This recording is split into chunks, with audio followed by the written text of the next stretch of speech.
We're going to begin with that massive verdict handed down in a lawsuit against Alex Jones. A jury determined the radio talk show host and conspiracy theorist must pay nearly $1 billion in damages to the families of Sandy Hook shooting victims. Jones repeatedly called the school massacre a hoax on the air.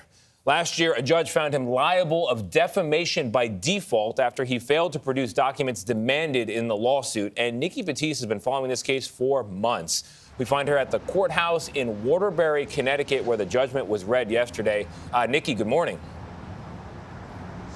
Tony, good morning. Well, I sat in the courtroom near several of the Sandy Hook victims' family members as that verdict was read, and they were emotional yet poised. Several told me soon after they were in shock, but that this is the accountability they want Jones to face after enduring years of harassment from him and his supporters.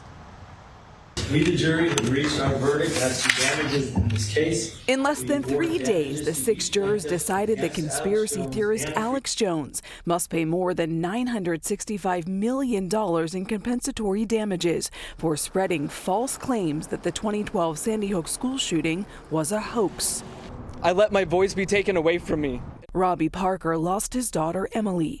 Parker testified that a video of him speaking at his daughter's funeral was mocked by Jones. I'm just proud that what we were able to accomplish was just to simply tell the truth. Jones and his company, Free Speech Systems, were sued by 8 victims' families and an FBI agent who responded to the shooting over claims the company made millions spreading misinformation about the tragedy. Jones and his attorney maintained that the trial was a sham and an attack on his First Amendment rights. Though he was not in court, Jones watched live on his webcast. He cheered while the verdict was read, mocking the families and saying they won't receive any payments. How likely is it that this will financially ruin or could financially ruin Alex Jones? Well, one of the things that Alex Jones tried to do throughout this case was to hide his assets.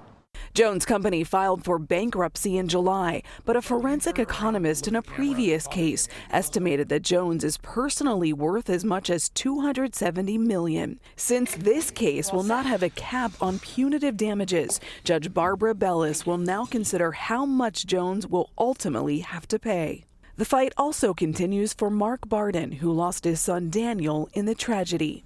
And after each victory, Daniel's still dead. And nothing will bring him back. But everything that I do is to protect others from having to live this pain. The jurors also determined that Jones should pay the plaintiffs legal and attorney fees. Jones' lawyer said he plans to appeal the decision. The radio host faces a 3rd trial in Texas later this year over a lawsuit filed by the parents of another child killed in the shooting. Gayle? Nikki Battiste, thank you.